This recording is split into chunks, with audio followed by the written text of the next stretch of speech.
So let me share my screen. And as you all know, tonight's meeting is being recorded and broadcasted live on YouTube. So for the mission moment tonight, I want to begin with what we should be doing is our mission. Our mission is to empower all of our students as scholars and citizens. They may lead fulfilling lives. And so I want to focus in on the citizen part this evening. So last year we began a partnership with When We All Vote, which is a national kind of campaign to get the word out, increase voter registration, voter awareness, the power of voting, etc. There are a number of like big time people who are behind that, including Michelle Obama and others. And so they've been holding events this year, in addition to last year, to sort of carry things forward. Last year, we registered about 20 people within our community to vote, and a number of those folks then voted. And so it was a success in our first year.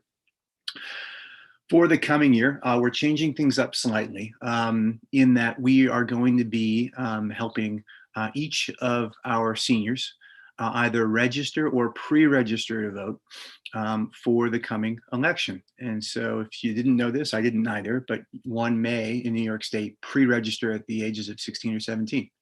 And it's a pretty easy process. So we're engaging our kids in that work where the goal is to have very likely 95% of our seniors registered or pre-registered to vote, which is a big deal with regard to civic engagement and beginning to sort of get the word out and make your voices heard in the ballot box.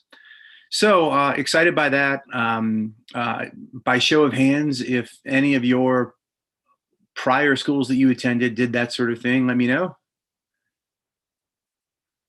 Yeah, so this is new stuff for everyone. And so just feel really strongly about this being both something we're doing now to engage and empower our kids, as well as a ritual for school. I imagine doing this each and every year moving forward.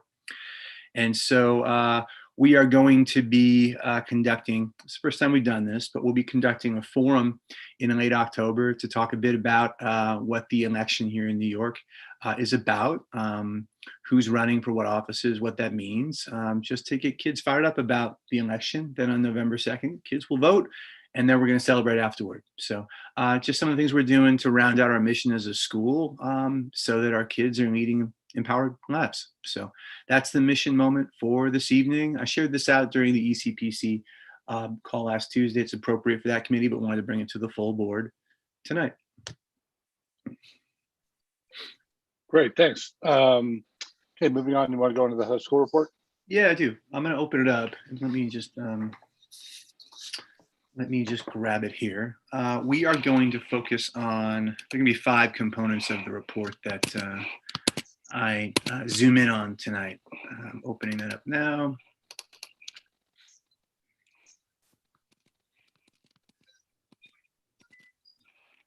And there it is.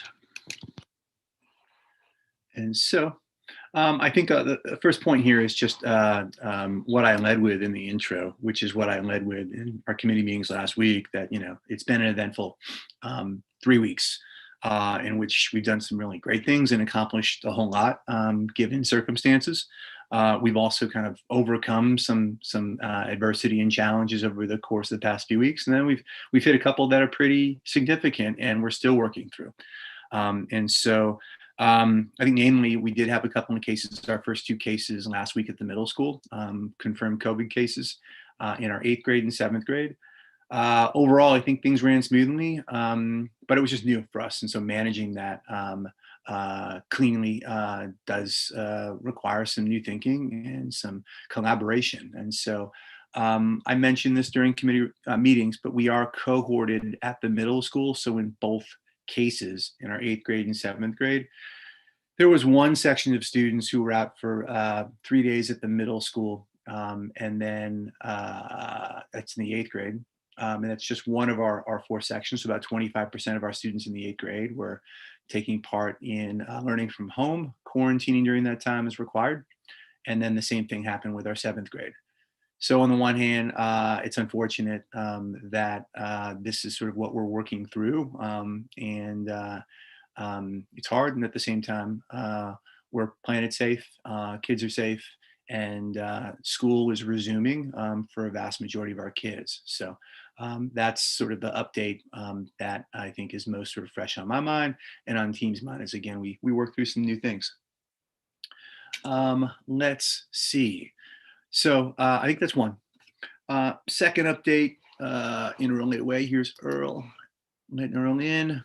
And second update, I just want to just note, and I've done this before, in terms of things kind of keeping me and my team up at night right now, I think it's important to kind of give this to boards just so you have a sense of what we're prioritizing and what we're thinking about first and foremost. I go right to the headlines on page 2 of the school leader report, and in pink, threefold. I think first, we have these 2 cases, and so we know that we're going to have more over the course of the year, but they can be stressful for kids, for adults, and for like the administration in sort of like implementing our safety protocols with fidelity. And so that's just something which is new.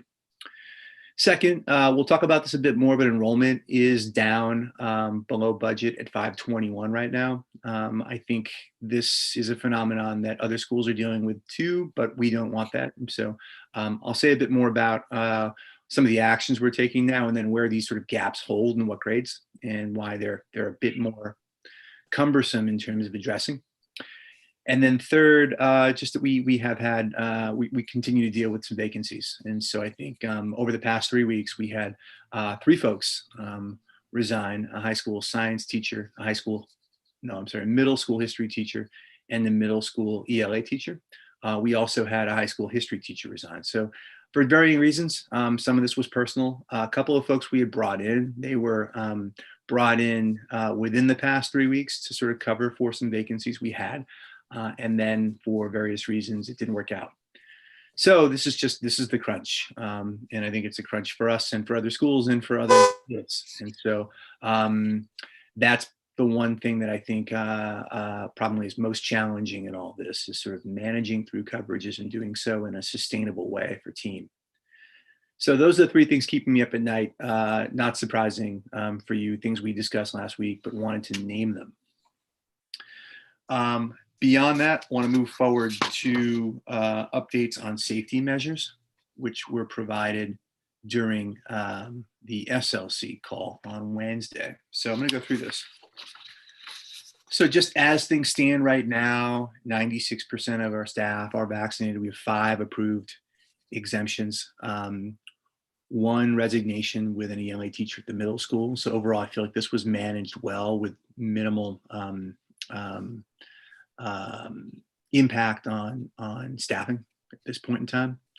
With regard to students, we're still at about 30%. I want to get some better data here, and we will, particularly as kids quarantine and then have to provide either a negative test or provide their vaccination status as a way of then returning to school. In terms of next steps with regard to vaccinations, we are upping the number of times our exempted staff test, and they must submit 2 negative tests per week moving forward. And then with regard to outreach and just getting the word out and trying to meet families and stakeholders where they're at with regard to health and safety and vaccinations, we are exploring a partnership with the United Way as well as Brooklyn Hospital. It's just bringing in outside folks to provide additional voice in some of these trickier conversations and deliberations.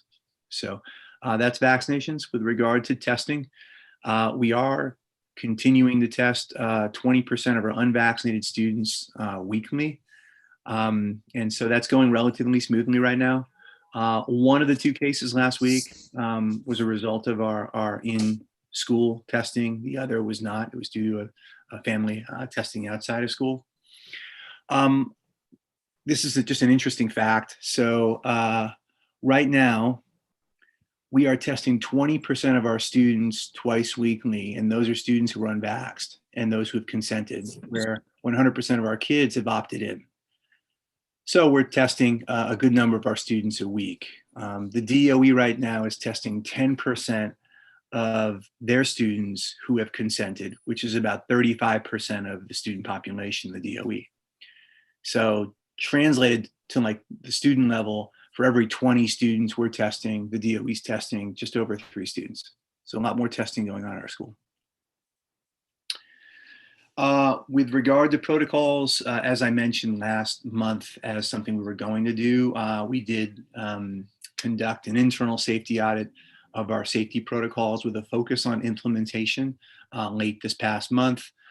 You can see in the school leader report the strengths and areas of improvement that were noted within that series of audits, both the middle school and high school, as well as our next steps.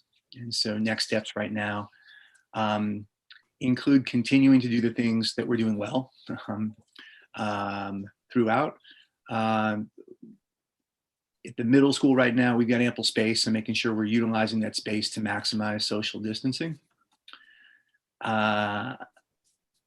With regard to sanitizers, just making sure that those are consistently available to kids as they enter the building. On the days in which I conducted the audit, they were not. And so there's a little bit of inconsistency there that we have to rectify. Signage, just making sure that like we've got ample signage so that adults and kids can refer to our safety protocols and expectations as they happen. In some places, they just weren't there and present as they should be. So in addition to that, just making sure that our staff are trained up on utilizing those resources so that they're effectively communicating with students when, for example, a mask is only partially on and not fully on, which is just a safety hazard. So those kinds of things in play. And so those are the moves we're making now or have made for the most part. And so I'm pleased that we're kind of following up on implementation, as implementation is everything. And then finally, just status on current staffing vacancies overall. I mentioned some of the hardships over the past couple of weeks, but right now, current vacancies you see them on the screen. We've got 5 vacancies at the middle school, 2 at the high school. We are covering for all of these positions right now internally, so folks are stretched thin. And so, you know, I think for us, in terms of our next moves, we're covering internally and will continue to do so, and honoring and celebrating those folks who are stepping up to take on that additional work. We feel like right now that's what's best for kids. And then beyond that, we're aggressive right now in posting and providing referral bonuses and checking in with individual teammates that might have large networks and saying, hey, post on LinkedIn, make it happen for us. We do have a number of interviews this week, I think, for most positions here, although it's just, it's competitive. I had a couple of folks, we had 2 interviews set up for the math learning specialist position this week. And both bowed out. One got a job elsewhere, and the other decided that teaching wasn't what they wanted to do. So all that to reflect that it is very competitive right now. And I think with that, everything else in the school leader report will show up in other aspects of our agenda tonight. Are there any questions or anything you want to dive into now, or at least just sort of underline to come back to at other parts of this meeting? So Josh, with those positive tests and people having to go remote for a period of time, I know it's bumpy, like day 1 was probably not fun, but how'd it go overall? So our middle school principal, so in the 7th grade, for example, on the following day in which students had the quarantine on day 1, we did have a couple of teachers who were exempted also have to quarantine. So we had 3 teachers in the 7th grade who had to teach from home. So they didn't have symptoms. So they were teaching from home on Zoom. Kids who were unvaxxed and had to quarantine were also at home, live synchronous teaching from home. And then our kids who were vaccinated were able to come in if they didn't have any symptoms. And so they learned from school. And so it was about 30% of our kids in the 7th grade who were able to do that in that one section that was quarantining. And we had a proctor in that space. I know that our principal our co-principal of teaching and learning proctored one of those classes and said it actually ran really well. She was impressed. She felt good about it. So it's not as good as the real thing. It's better than remote 100%. And so it's just sort of what we feel is our best attempt at preserving learning given circumstances, protocols, et cetera. So I think overall, smoother than expected. And did you see any sort of uptick in kids getting vaccinated after that? Too close to call. I have that question. And Krista and I have to circle back and get updated data, but same question there. The other question that came up was like, what happened to attendance? Is, this is the first time we dealt with this. You get a notice in the mail saying there's a positive case in the school and your child was in close contact. That can be triggering. And so, as of last week, there was a 3 percentage point decrease in attendance on that Wednesday and Thursday from like 91% to 80% in the seventh grade. So not a huge move attendance wise as a result of that news. And then the other thing was, did you get any feedback from the parents whose kids were required to stay home in terms of impact on them and their ability to work or what go about their lives and anything like that? Nothing reported with regard to work and lives. A few questions about just our protocols within the building to sort of minimize risk here. So, what's our practice for sanitizing classrooms when there's a case, that kind of thing. Okay. All right. No, I appreciate the questions. Good ones. Any other questions or comments, either just coming from what you're seeing here or what you've seen in other places, other schools, other parts of your lives?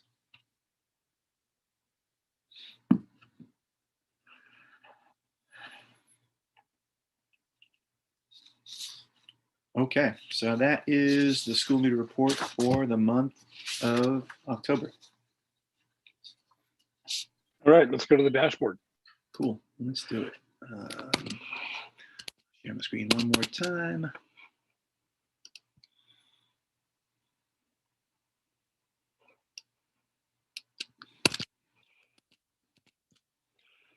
All right. There are, let's see, 5 tables I want to focus on this evening where there are updates or just some points of reference. So the first is student enrollment. As mentioned, right now we are at 521 overall as a school. Our budgeted enrollment is 532. You can see this on your screen, and I'll use my cursor to refer to specific cells. Our target enrollment is 546. So we've seen some decline over the past few weeks, and it's been kind of gradual overall. There's been some backfilling, there's been some backslide, et cetera. Reasons vary for kids or families deciding to not attend school. A couple of them relate to homeschooling and parents wanting to make an attempt at that. A couple have to do with just location. So generally, those are the main reasons for some movement. I'm going to refer to column F here, which provides our utilization rate. And so across grades, 6th grade, we're at 95% capacity. 7th grade, we're at 81%. In 8th, 9th, 10th, 11th, and 12th, in 11th, we're at over 100%. And then in 12th grade, we're at 86. So we have not backfilled in the 12th grade just because it's so close to graduation. That's historical. We haven't done that in the past. 7th grade has been a bit challenging to backfill, which is kind of new this year. We've typically been successful in backfilling in the 7th grade in prior years, particularly in like the late summer, early fall. And so that did not happen this year for whatever reason. So I think this is where things stand right now. You'll see we're at 275 at the high school. Don't want to go beyond 280. That's like our limit. We have some interest in 9th grade students attending our school. At the same time, programmatically, we can't include any more 9th graders on roster. We're at 98 and just classes are full there. And so those are just some of the additional restrictions we're playing with as we think about how to shore up our roster and enrollment and serve as many kids as possible. And so that's the present sort of standing of things. Actions include kind of reigniting with social media across these various grades. We've got a couple of promotional things out with families where a referral will provide something to families around a gift card to Amazon. We're reaching out to families in the 7th grade that may have said no to us and attended another school, and then seeing how they're doing and whether they're happy and perhaps their interest in circling back to us. So those are some of the actions taking place right now. Let me pause there and see if there are any questions. Is the utilization rate as a percent of budget or target? Target. Target. So it actually doesn't look as, okay. Surprise.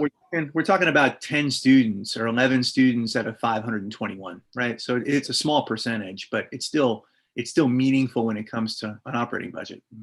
Yeah, and a bunch of it's, or some of it's at least in the 12th grade. If you look forward, and maybe this is not something we've done yet, but from an audit and finance committee perspective, maybe I'd say, if we look forward to next year and we don't, assuming we don't get another PPP type sort of exogenous infusion of cash, are we okay on an ongoing basis if we basically stay in a similar place? Yeah. Or are we cash flow negative basically? Yeah, that question, that consideration came up 2 hours ago on our FC call, and so something Jeanette raised. So I think that's like one of the things we should keep an eye on moving forward. And I think Alex is going to say a bit more about where we are this year with regard to budget and finance, and you alluded to PPP, which puts us in sort of a different boat this year. But like at some point that goes away. So us being on top of this is critical for future years and this year. And like, look, we've got spots in the 7th grade. We believe in our program, so like we want to get kids attention and family's attention. Say, hey, give us a try and come to our school. So there are a couple of other considerations we're thinking about with regard to addressing staffing shortages, and then in thinking about the size of each cohort. So more to say there perhaps during the executive session, but we're looking at some ways to consolidate. So we'll talk about that a bit more toward the tail end of this meeting tonight. Are there any other questions with regard to enrollment, ideas, insights?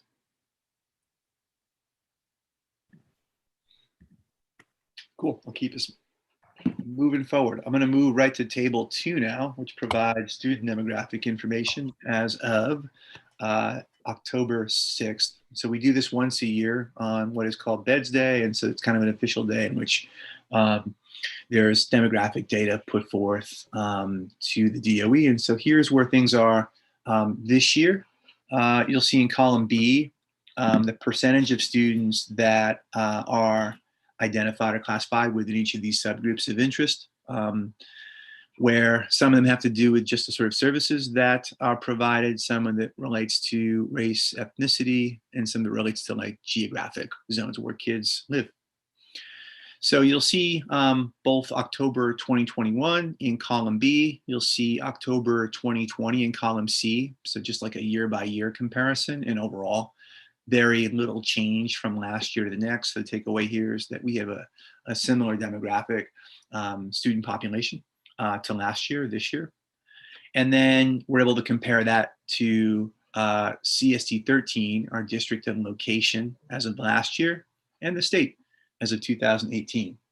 So you're able to make comparisons, and the comparisons I would draw are just that we, in general, in comparison to 13 in the state, do serve a greater percentage of students with disabilities and a greater percentage of students who are classified as economically disadvantaged, a similar population of students who are classified as English language learners to CST 13.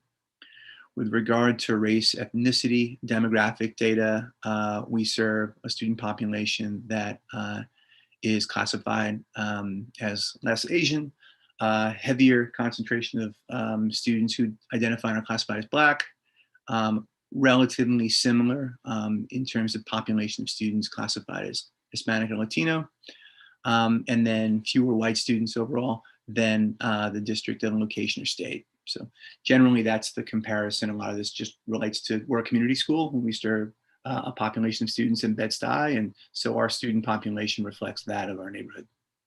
If you looked at us against CST 16 on the racial sort of components, or do we look similarly, or is it significantly different demographic profile? We do. CST 16 begins geographically on Malcolm X, which is like 1 block over from where we are. And so you can see that if you look at now the percentage of students and where they reside, you'll see that 12% of our students this year reside in CSD 13, which is downtown Brooklyn, Fort Greene, Clinton Hill, some Prospect Heights, and parts of Bed-Stuy. CSD 16 is sort of east of Bed-Stuy and further over. And then 17, Chris, where's 17? I believe 17 goes down further into like Crown Heights. Mm-hmm. Yeah. So generally that's the breakdown. And so, yeah, that's the latest data on student demographics. Any insights or any additional questions there? Cool. I'm going to move forward now to, we're going to talk about table forward and finance a bit later. We'll talk about student attendance now. So cool, and I've got some graphs, but I'm not going to show them. We've got some interesting data on attendance. We've seen steady inclines in attendance over the past 3 or 4 weeks. We began at about 80-85% at both sites, and there have been increases in the number of students coming to school regularly, and also the number of students who we didn't know if they were on our roster or not. And so with them coming off roster, if they are, that improve the percentages at both sites. So right now we're at about 92% at the middle school, which is what we typically expect during any other year that we've been in existence. And then at the middle school, it's actually a bit higher school, high school. It's actually a bit higher than 82 is now. I think it's closer to 84, 85 this past week. So steady kind of inclines over the past few weeks. And I think that just relates to the outreach that's going on now, stakeholders or actors here being our social work team, our interdisciplinary teams at both sites, our operations team at both sites, and then advisors, mainly at the high school, who do more of that lifting. So that's where things are. Any questions, comments there?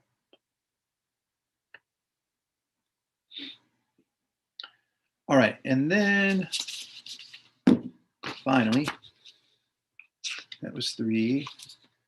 I'm going to just skip right down to table 11, which came out of our DFC call last month and this month. I'm just showing it because it's here. So we had talked last month and then this month about kind of goals and targets for development for this year. We're back in session, back in person, got lots of big ideas. And so with that comes like our targets for total raised, total number of donors who contribute to school, and then future pledges, and the numbers and values that we kind of came to in looking at historical values. And then some of the things we're looking at this year are that we're looking to raise $200,000, which is not all that different. We're not all that off from what we've raised in other years pre-COVID. We're looking at 150 donors contributing to school, which is also very much in the cards for us. We've done that in prior years. And then one thing that we haven't done, but would be a good muscle for us to get into, would be in building a bit of a future pledge base where folks are giving not just in 1 year, but also committing to giving over multiple years. And that's at 50,000. I think that's probably the biggest sort of like ambitious goal of these 3. So I think with that, I'll leave us off. Obviously, we'll return to this in the coming months as we think about the specific events that help us in raising funding for school over the coming year. And that is all that I have on the dashboard. If there are other questions people have. Oh, no, I have one more. I'm sorry. Table 12, family participation. We did a family orientation night at both sites this past month. Overall, attendance at the middle school was 41%. It was 56% at the high school. These are families Zooming in. These were virtual for an overall total of 49%, just under half. I think with regard to middle school, that session was held at 5 p.m., which is a bit early. We did that last year with better results, but I think it was the wrong decision this year, and that may have hampered the number of families who could take part in that session. So the high school session took place a week after the middle school session, and we were able to kind of figure out, hey, where can we improve, and where can we kind of make this session especially productive for our families? And so they were able to build from what the middle school experience was, hence a larger number of families participating. So that is officially all of the updates on this month's dashboard. Great. Okay, we'll move on to strategic planning. Yes, and Melissa, I thought that maybe rather than talk about STAR during the SLC debrief, it might make sense to do that here. Is that okay with you? So I'm going to share my screen, and it's not often during the strategic session of the meeting that we talk about academic data, but we should, right? Like that's important for school, and so we're going to do so tonight. Melissa's going to share out our STAR baseline data, where we've got baseline proficiency levels for a good number of our students in reading and in math. For this team tonight, I ask you to think about strategy, both in the short term, based on this data, what should we be doing in the short term, and long term, based on this data, what should we be thinking about moving forward to best serve our kids, not just in a single year, but in thinking about our 6th grade students now. What does our best work look like strategically for those students in 7th, 8th, 9th, 10th, moving on to 11th, 12th grade? So I'm going to share my screen again so that Melissa can do her thing. Give me 1 second.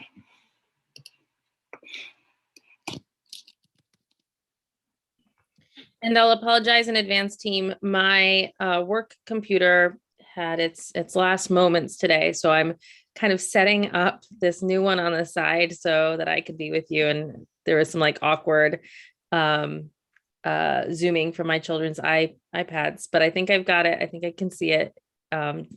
If Josh is. Elias was tuning in tonight. Yeah. Oh, did it have his name? Sharing. I had Beatrice's, but apparently she deleted Zoom so she can add more videos. I can't see. I also have an older computer, but I'm going to keep this one. I don't know how people work with the computers without a USB port of some kind. Yeah. Sometimes it's not your choice, but Josh, you're not sharing, are you? No, I'm not. I'm going to. Oh, great. Everyone- It's like, because maybe I really don't know how to use this thing. And apologies to those who've heard the spiel already once. I will try to keep it succinct. All right. So when we last talked, we alluded that this was coming, and I think y'all heard some reports about this last year, but we've completed our first STAR baseline results and analysis. And that's very exciting because it means that for the first time in a long time, we have some comparative year-over-year data, and we know that we can have this data for 7 years of Unity students' trajectories. So we had a 99% completion rate at the high school, and it sounds like it's similar at the middle school, with all students who were enrolled at the time except for one completing both exams. So when we see this data, we know it's really inclusive of our entire student population. I'm going to go through this data in sort of 2 chunks. One, we're going to talk about the STAR reading baseline results, and then we're going to talk about the STAR math baseline results. I'm going to share some data points that are relative and some data points that are more absolute with the team.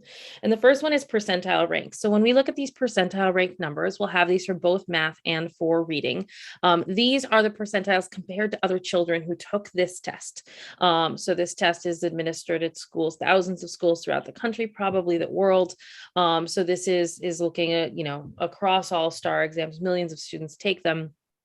So these are the percentile ranks of Unity students when lumped in with all of the students who took STAR examinations. So what we see here with ELA is that the average ranges from 18th percentile to the 27th percentile, depending on the grade level, for all students taken together. And then when we look at just our students with IEPs, we're looking at the 5th to 15th percentile in reading.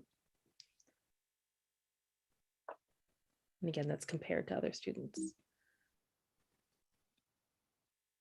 This one is interesting. It is a little bit more of an absolute measure. So this is looking at instructional reading level, and instructional reading level being the level that a teacher in a room can comfortably give a student a text in class where they're going through the text and working on it together.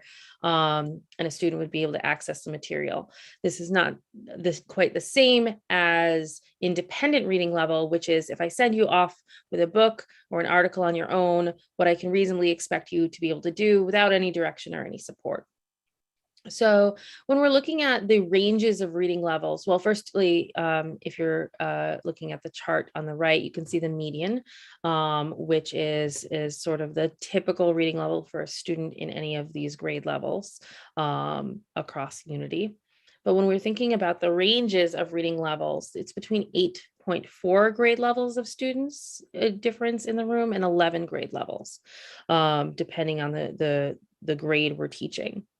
So this really speaks to the need for differentiation and building that muscle for our teaching team. So this was definitely. Sorry to interrupt. Just so, yeah, I'm probably gonna ask the same thing. Just so I'm clear here. So we see ninth grade. The 2 means that there is somebody in the 9th grade who's reading at the 2nd grade level. Is that what that means? Based on this test, yeah. So what do we do? I mean, and it gets a 12th, you've got a 3rd grade. What do you do there? What's the answer there? Because that's clearly somebody who's, behind. So for the first step there for that student or those students is that we're going to get a little bit more granular data. This is it times out at 45 minutes for students who do not receive extended time, up to an hour and a half for students who do. It's on a computer, it's multiple choice. So what we would do is we'd want to learn a lot more about what's going on with that student and why. So a trained learning specialist will give them another assessment that allows them to read aloud into the computer.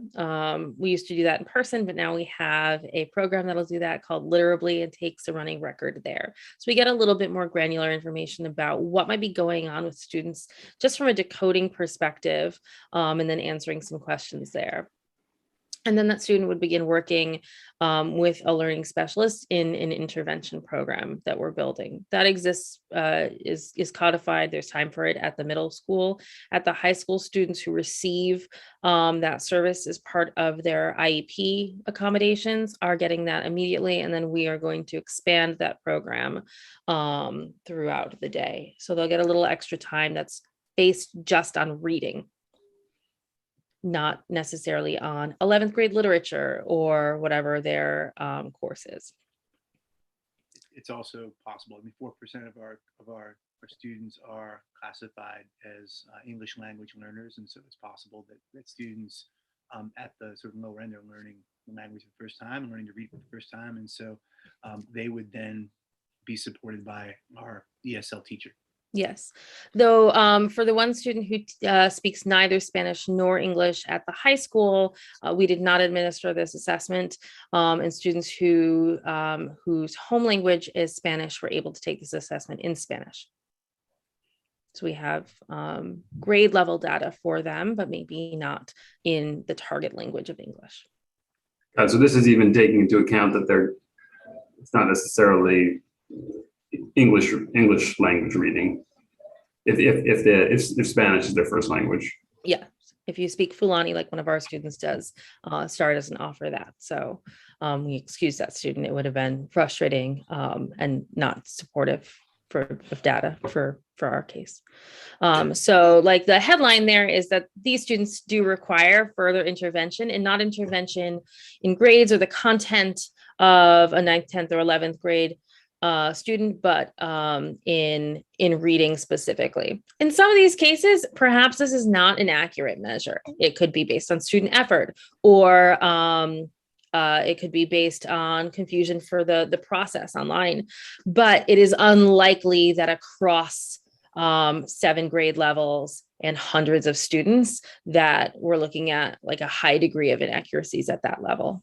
it's not a challenging exam for a functional for a reader who's functioning at the reading level of their grade or above. It's usually kind of boring and easy if you're a non-grade reader. So we can assume that while there are data points like the minimums that might be inaccurate, that as a whole, it's giving us a pretty good picture.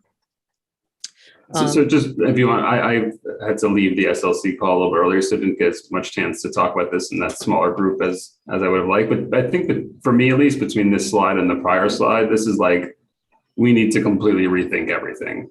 But personally, like I don't even understand how you teach classes like this. And I guess to me, that's why we sort of are doing such a poor job increasing literacy over the course of our 6 years with these kids, or 7 years with these kids. Yeah, I feel similarly. We have to rethink how we're teaching. We have to rethink our structures, and we have to rethink, the priorities I would have named as a chief academic officer in, say, July 1st around just teacher development are a little bit different now when we look at data like this across a swath. And when we look at specifically this slide, where I'm thinking about how our teachers really need support in becoming expert at working with students across a variety of levels. Are there schools who just like say, forget grade for at least for reading? We're just going to sort kids, but we're going to create classes by kids based on their literacy level so that we can basically support each of them in a group setting that makes sense? Most scholarship will say that tracking classes in that way has the counter benefit writ large for like content level, grade level work. However, things like guided reading groups that are specifically about that skill do have success. So if I'm going to take my 9th grade biology course, living environment, and put students by reading levels, doesn't tend to have the desired result of accelerating the groups that seem to be need more acceleration, and then allowing more accelerated learners to learn faster. However, like guided reading, wherein I say, hey, everybody who's reading in similar grade levels, we're going to work on some skills that are similar skills that you need, that does work. So not necessarily grouping them for all their classes, but like for the portion of school that is English. Yeah. Like to me, this says like ELA shouldn't be done by grade. It should just be done by reading level, because I don't understand how you can teach a course effectively otherwise. I'd say reading should be done by reading level, but not necessarily ELA with a different set of skills. So if I'm working on getting to be a better reader, which is not, but beyond elementary school, what ELA is necessarily about, it's an element of it, then that works better if students are doing grade level work and content with scaffolding while their reading skills are being advanced as a specific set of skills and goals. So how do you pull reading out of all the other stuff? I was thinking, like Jake, that's kind of an ELA thing.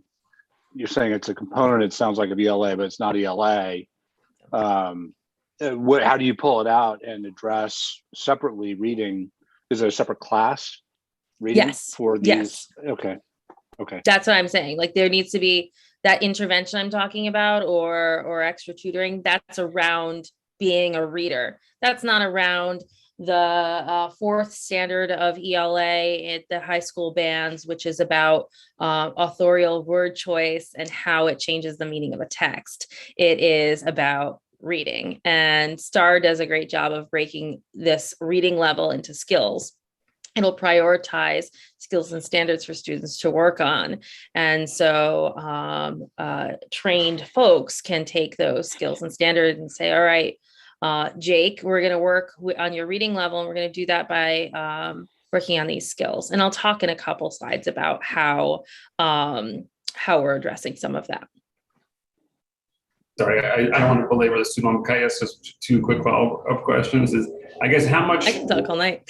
in a typical school day, what's the percentage breakdown between sort of the main subject categories, or maybe not a school day, but a school year?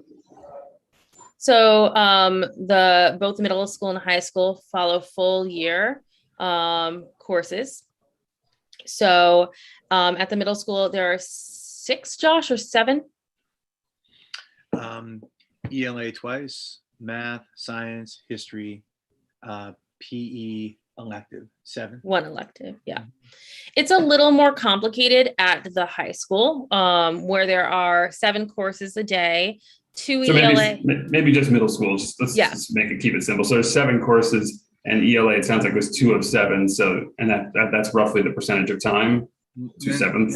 If a student is identified as one who needs significant reading intervention, they may, for a trimester for the year, we reassess every trimester, take part in reading interventions and not take part in history or the elective. So a child could take 3 periods of ELA or reading per day. So basically, it maxes out at just below 50% of their day is reading. Yeah, in those cases, yes. And can we, like, as a charter school, can we do whatever we like? Could we do? I'm not saying we should, but could we do reading all day until people are sort of up to speed, or no? Hypothetically, we have autonomy to then sort of, maybe depending on how material it is, propose something out and have the state sort of say, yeah, that makes sense. Or if it's less material, make changes within what kids are experiencing during the day as we see fit and best. And I would, as a former reading teacher, as a school leader, I've always said, like, every teacher is a reading teacher, which I think is annoying to other teachers. But the fact of the matter is that this is a skill that can be, it needs to be flexed throughout the day. So getting folks across the board a little bit better at being reading teachers, even when maybe you're a calculus teacher, is, I think, a worthy push too. But well, and this is a conversation we had in, like, I want to say year 3 of the school, right when we got started. We learned pretty quickly, if they can't read the history book, what's the point of teaching history? They're not going to succeed. So it all kind of feeds into, and it's true for all content. If they can't read the content of any class, they're kind of out of luck in that other class. So this is critical, at the early grade levels, the middle school levels, especially. yeah, Just wondering how far we want to push it. I mean, we've talked about it. I'm sure you guys are putting up you guys are smarter at this than I am, but there's got to be a way to bump it up, especially those earlier years when we first get a hold of these kids and really address it, because it's got to trickle through every single class they take. If they can't read whatever it is they're being handed and whatever class it is, they're going to struggle. I think, so in addition to what I described, for those that need more significant reading support, there's also the work that we do in the summer, which is, it's 3 to 4 weeks of summer intensive reading intervention. So it could be increased, but that's what we do now. I think I've had discussions with Josh Phillips about this, and I think those schools that are really responsive to this sort of data in a frequent way are the ones that then tend to accelerate kids' skills in readings more so. And so I think on the one hand, this is the first time we're looking at data like this in this depth. We're going to say a bit more about the programs we're using to then monitor and help us sort of make decisions about how to best support our students in their reading. But those are the things that I think are perhaps most high leverage for us, given where we are right now. We have similar data from like pre-COVID. I'm just wondering how much of this, they weren't in the classroom, so they weren't reading and they were looking at computer screens. Can we do apples to apples? Not with STAR. Not with STAR. We initiated that last year, and then we had been using another program prior to that. and we had used that sort of Yeah. intermediate. We had Fountas and Pinel reading level data on, I think, all sixth graders, but then some kids after that, which is why we made a big push to move to STAR or something similar that we can efficiently look at information from 100% of our kids across years. So that was really important to me when I can't remember what my title before was going to be, Josh, but that was like, I said, okay, this is the thing I really want us to do. So that's why we're doing that now. So unfortunately, we don't have that. I'm going to go into some of the comparative information we're going to do. We could look at F&P data, but again, that's that's given by people and time intensive. So we have this state proficiency. So STAR is not a mock examination for state exams. It is not. It is a reading screener, but it does screen students on reading skills. So it can do some of the work of looking, projecting state proficiency level similar to a state exam. So this is what STAR suggested was for state proficiency. Of course, grade levels have a series of performance standards that are to be met by the end of the year. So we can hope that these will go up a little bit, but you can see the different levels. Level 3 and 4 equate proficiency. So if we were to average the entire school into one student, 27% of students are projected to score proficient or above across the entire school on the ELA standards. Again, not a mock. There isn't even any writing, but that's the closest guess that this program can make.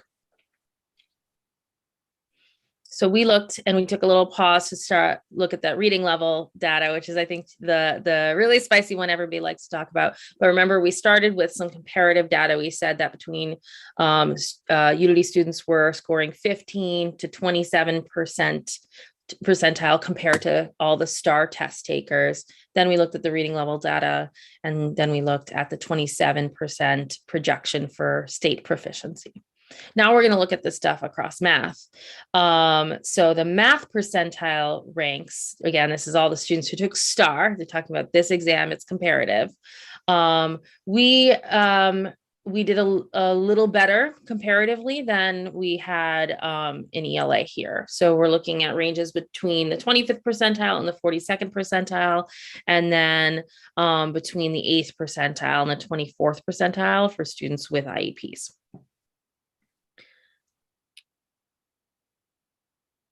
And then when we look at the baseline results around proficiency, I saw something a little bit surprising. And I even had to call in Emily Payne, our data manager, to make sure that I was seeing the right thing. So when we looked at level 3 and 4, we actually saw that only 15% of students averaged across the school are projected to score proficient or above. So this was surprising given that the comparative data suggested our students were doing a little bit better at math, but actually it looks like students would outperform on ELA over math given this exam. On the next slide, our best guess with that is that it may be that students taking this math exam right now are actually not doing very well across the country. It's math on a computer, it's math after a year in a pandemic. So it might be that this cohort of children are underscoring. It could be also that our students do better on the long form questions, so that proficiency level looks a little bit deflated. We're going to watch that across time. And fortunately, when we were looking at standards, we have IAs coming up at both sites in the next month to month and a half. So we'll have some other data points that say, how are students doing on algebra that they learned, on 8th grade math that they learned, including the more complex stuff. Big conclusions: underperformed peer groups in both math and reading, with math being relative stronger comparatively, but in state proficiency, students were projected to perform better in ELA than math at 27% to 15%.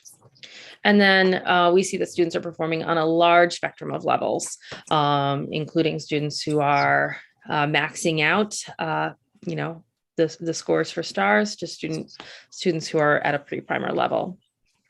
So we know that increasing teacher skill in intervention and in differentiation within their class is really paramount and an area we're thinking of developing. Other big conclusions looking at this data? I guess I think my overall question is how surprised were you all with this? Was this like I don't know, is this surprising to you overall? Aside from some of the, I know you mentioned some of the sort of uniqueness of, you were sort of expecting math to be better than the ELA, but overall, is this where we expect it to be? I don't know how New York City trends overall here, and that would be helpful in knowing kind of where we are in comparison to other schools in New York. It's very clear that Unity students are significantly behind in reading. Like as an educator, it's clear. So I think the numbers look a little bit more drastic when we know that it's all of the students and we have them together, but it is clear that our students on average are coming to us behind and on average are leaving us behind a like grade level peer from on average anywhere else, average. So that was not shocking, but I think the degree feels a little shocking when we have it for 100% of kids in the school or 99% of kids across the school. Something I did last year as co-principal of teaching and learning, and something I've been a big proponent of, is amping up our SPED department at the high school. Oh my God, sorry, I did something weird with this computer. And that I think it has some elements of universal design there where there's more folks in the room giving feedback to kids. Like we're thinking about very acutely ways to support students who need a little bit more. But I think that there is some pandemic level data in here. This is reflective of students who they took this exam in school after not having been in school for a long time, after having been through something very dramatic as a cohort of humans across a year and a half. So I think that data is wrapped in here too. Also not surprising, if hard to see. So next steps, one around data analysis. I heard a lot of questions. Do we have this from before? What do we know? There's a couple other data points we really would love to see that aren't going to change anything we do in the next couple weeks, but will change how we think about things long term. So something else I want to bring to the team eventually is looking at year-over-year performance. So Sally, I think it was you who asked the question, do we have this pre-pandemic? We don't, but we have last year, like right as kids started. We did this in October last year too. So I want to know if October sixth graders of 2020 were performing better or worse than October sixth graders of 2021, et cetera, et cetera. So does it look like kids on average came in lower this year than they did the year before, including students who started with Unity for the first time? And then we want to look at the cohorts we have and students who've taken this test across multiple years and make sure we're comparing there. So did any given student do better in June than they did in October or similarly? And to help understand the impact of the summer. Later, we can even see as students who attended programs this summer outperform those who didn't. But understanding, should we do more with summer programming? Like, what should we think about there for students? Is that a time where students decrease significantly? So that's some more information I hope to bring. We're also going to set year-long STAR goals for students that reflect over a year of progress for them. We're rolling this out to team. This is in progress. We've rolled it out to our SSLTs, our SLTs, and departments at both the high school and the middle school have started doing some work with this. And then it will be about rolling this out to our teachers. It's very important to me that we do this in a way that encourages teachers to work towards student growth and does not invite dismissing students as, hey, I guess they can't learn because they're so far behind, but more about like, what is my part as an XYZ teacher to support students in growing here? And how do I become smarter in my craft or more advanced in my craft in order to help to increase that work? Are other folks seeing a wacky screen right now? Yeah. Yeah, cool. Wasn't sure if it was my Yeah, it's brand new. split. Great. I haven't named this computer yet, so I assume it's not gonna work for me. So I thought it was me. But I've done this a couple times today, so I can probably wing it. What do you see right now? It's like It's fine. it's strangely split, Josh. I got it. When you switch slides, it'll probably be the same. And then we talked about this organically through our discussion, but we need to intervene for these students who are struggling. So there are already intervention structures that are new and in progress. The middle school, we have an interventionist there who has been working on these Kate cross years and is it Kate's second year? Kate's third year at our school. Third year. And then Gilly's sixth year at our school, and then we've got one vacancy. So looking to hire for that role, but solidifying it now and looking at that program. We are using Literably, which is that program I explained for students who need more granular data. Students literally, I shouldn't say literally, alongside Literably, but they read a passage into the computer that records them. They answer some questions, and it gives us a lot of information about decoding, not just like the whole package. So SETS is being planned at the high school using this data. And from that, we're going to use this structure to launch interventions at the high school in a way we haven't before. We've purchased IXL, which is a program that breaks reading down and math down, and even actually science and history into distinct skills. So students can work on that skill specifically. During that time, we're working to increase the strength of conferencing as a way to coach students through interventions, and we're exploring adding intervention blocks at the end of the day and during study hall times for students at the high school. Is there anything else that I heard from this team, like really rethinking what are the programs and how do we do intentional grouping, which is something we're thinking about in our classes as well. Any other suggestions from this team? Now, a suggestion, a question: how much of this data makes its way to the student and the parents? Great question. STAR will actually generate reports that can be shared with students directly, including like breaking into the skills. It can do like a really like 2-page report. Here's everything you want to know about your kid, to a more succinct one. So we're thinking as well about how to share this with students. We're beginning with we're thinking that in conferences is where students will receive this data, especially for the most struggling students at the beginning of the year. And then at the middle of the year, students will receive their growth reports. So it'll be like, across the first half of this year, you've grown blank amount. And then teachers will be able to sit down and say, like, we'll feel really successful at the middle of the year if you grow this amount. Do the parents have any, do they get the data too? We've not shared it in the past, Jim, but like we can, and if we share out during conferences, those reports will go to parents and kids. Yeah, and I think that's a really good push. Honestly, I mean, to be honest, I would be nervous about sharing this with parents. Like, who's going to stay at our school if this is what we're doing? I mean, like it's not,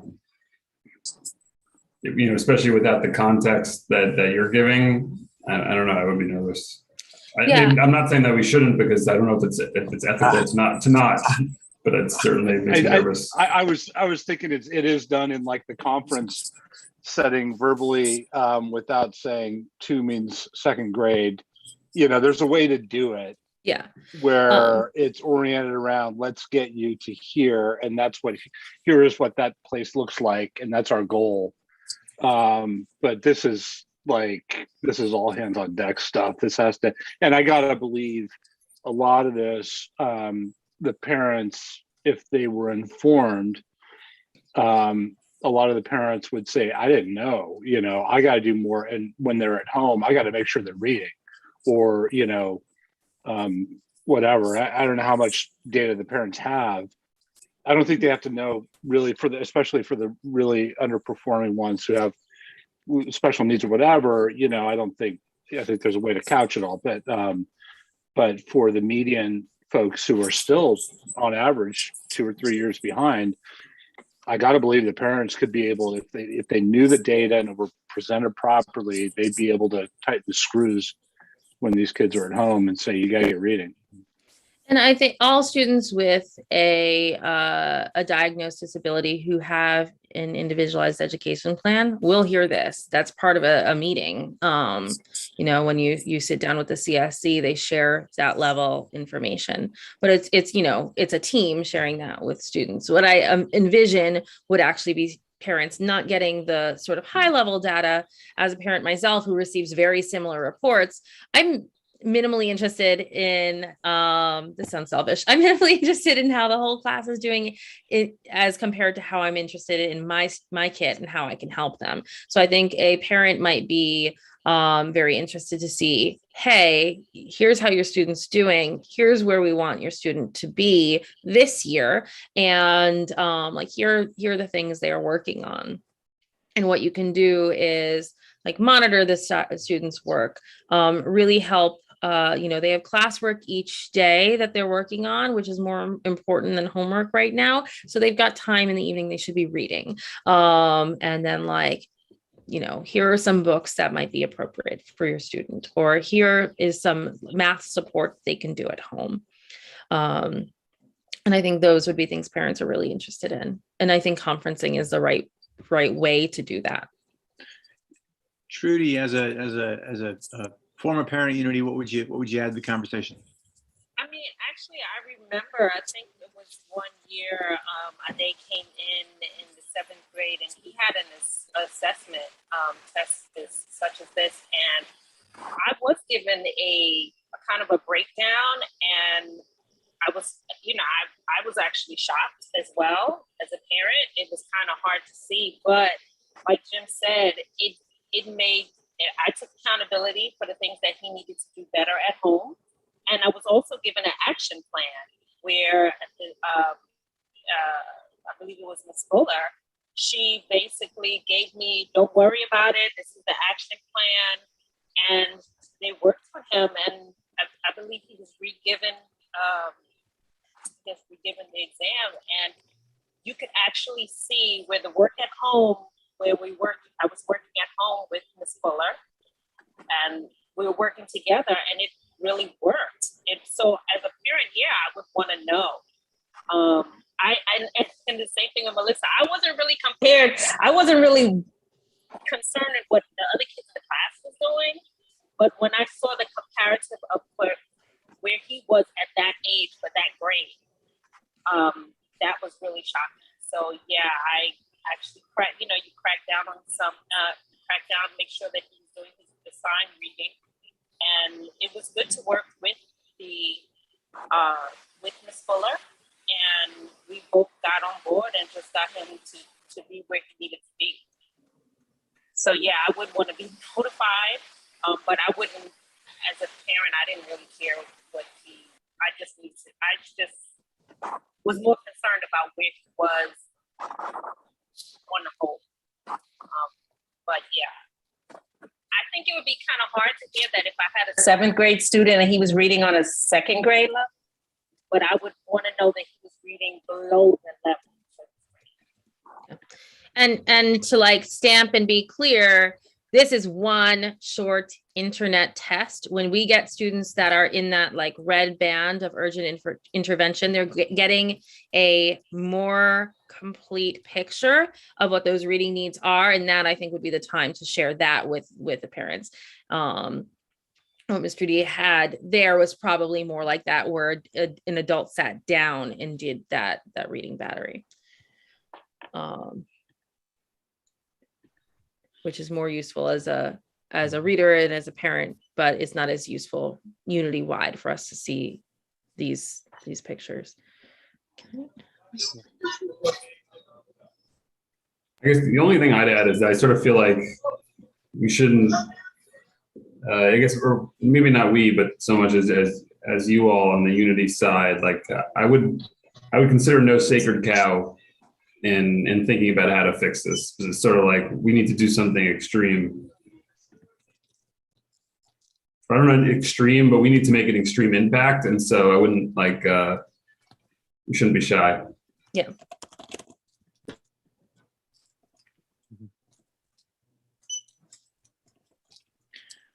Great. So last call on strategic thinking, planning discussions on STAR baseline data.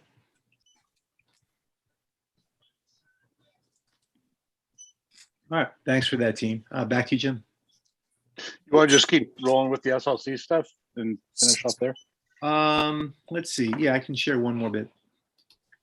So I think in addition to what we've discussed so far, there was one other component of the SLC meeting, and that was just talking about some senior leadership goals for the month of October. So I'll just share those on the screen so you can see them. I'm not going to talk through them in much detail. They're similar to September, but are meant to kind of build on what we accomplished or are working toward or came up short on over the course of our first few weeks. Give me one moment. All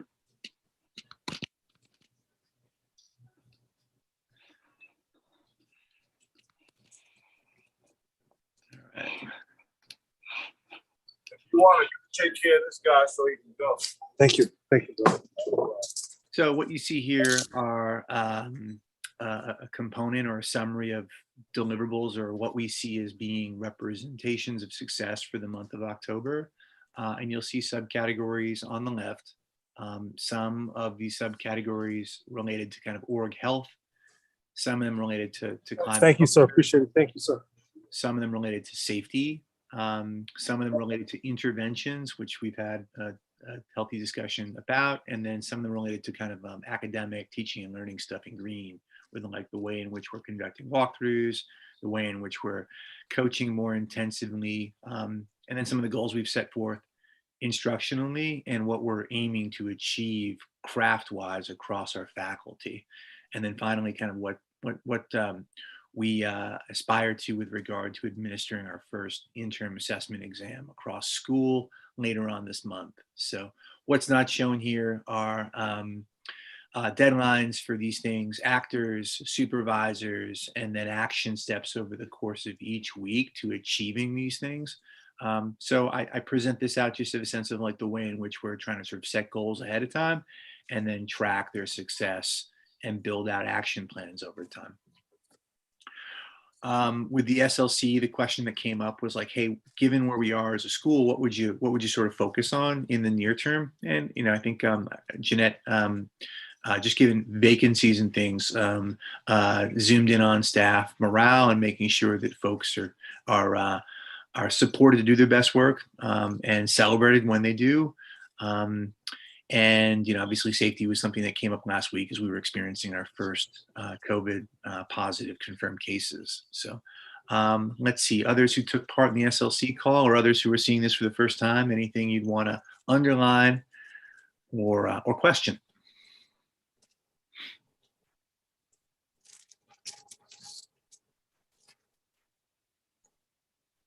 Cool. And so I think that rounds out the SLC conversation last week. Back to you, Jim. Hey, should we AFC? Let's see. Alex, if you're in the mix. There she is. All right.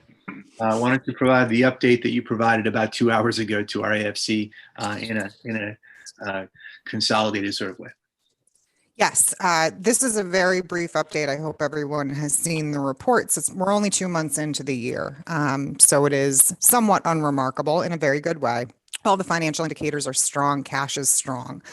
As Josh mentioned, you know, enrollment is something that is going to affect finances going forward. We have kind of two things going on at the same time. We're down on enrollment, but we have a number of grant opportunities. So after speaking with Jeanette this afternoon, starting for next month's reporting, what I'm going to do is I'm going to present kind of an all else equal financial. So taking out the PPP loan, taking out any funding that came in through CARES Act subsidies to deal with COVID, and then also trying to strip out some of the expenses that are specifically related to COVID. Because what's happening is if you were to look at the P&L for this month, we had a year-to-date budgeted income of 600,000, and I think we're at like 1.8 million because we took on the PPP loan. So everything is somewhat skewed going forward, and we want to make sure that, you know, as you guys are discussing strategy and enrollment and the things that are affecting operations, that we keep a focus on operations. So that's the update and things ahead. I don't know if there are specific questions about the financials or, you know, the look and feel or information, or if there are other things you'd like to see moving forward.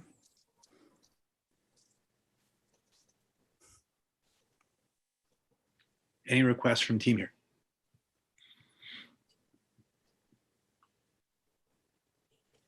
Great. And so Where are we in terms of cash on hand?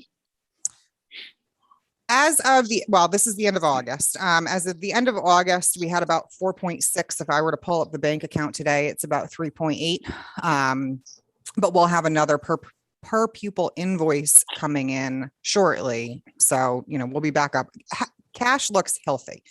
You know, the concern, I don't see any major concerns with cash flow. And because we had a number of grants that we utilized last year that we haven't actually drawn down yet, we will have additional cash coming in that isn't going to affect this year's operating budget.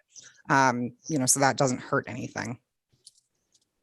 How does the operating budget look X below the line one-off items given the enrollment? So we are seeing all else equal, which is kind of hard because we have a number of positions and, you know, compensation was already projected to be above budget going into this year. And that's without the PPP and that's without some of these grants. What we're seeing right now based on the most recent invoice that was submitted is we see that we could have, you know, a $300,000 variance depending on special education enrollment going forward and just overall bodies in the school. Now, if you compare that to what was budgeted, which was under $300,000, you know, if we're talking operationally, then you know, we're walking kind of a thin line. But again, I think if we pull some of these expenses out that we've incurred that are COVID specific, we may not see the same surplus, but I don't think we're going to be in a deficit position. Yeah, because some of the staffing was related to a specific grant that we received and it was intended to be 1 year only, right? How much are you factoring that in? Josh and I haven't gone through the specific positions yet. Some of these grants that came in last year were multi-year grants. So we have some 2-year grants, and then we have some 3-year grants that are starting this year. So we have these, you know, I would say an 18-month cliff probably. You know, but the biggest grant that we're looking at, which is ARP ESSER, is, you know, it's $500,000 a year. You know, so I am going to work with senior leadership, you know, Josh and Chris to identify positions, identify salaries, see what needs to come out, and then continue reporting both what you're going to see on the financial statements at the end of the year, but also operationally what you need to see and understand for, you know, budget planning for next year if we take these grants out of the equation, because at some point, you know, the money's going to be gone. But we may still be recovering from, you know, a 1.5 year long pandemic.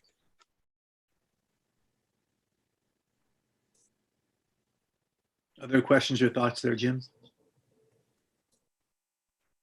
No, not for me. Nope.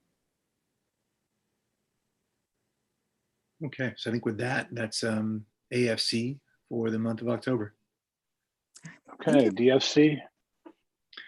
DFC, I think I'm happy to, you guys can round things out, but I'm happy to kind of provide headlines to the full team. So we did discuss sort of latest status of portable classrooms, which is also provided in the school leader report. And so we're making kind of a final go at that this week, and we'll see where things end up. Our architects had an idea for how we approach obtaining approval by the DOB to move forward with these things. And so that's still in play. We have expanded our use of WeWork in the meantime, which has been somewhat helpful for intervention groups, admin space, etc. So I guess that was mainly what we talked about. We are also looking to re-engage with our landlord in conversations about possible expansion in the coming year so that we have more students who are able to attend our high school. And so that is also in process. Jake, Sal, Jim, Earl, would you add anything?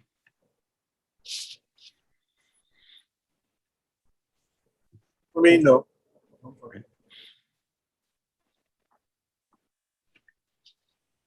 No, nothing on my end. I mean, I think the expansion is something that we'll be picking up over the next couple of weeks here. So, sounds like it's given spacing needs, et cetera, that's become a pressing item. So, yeah, that was discussed.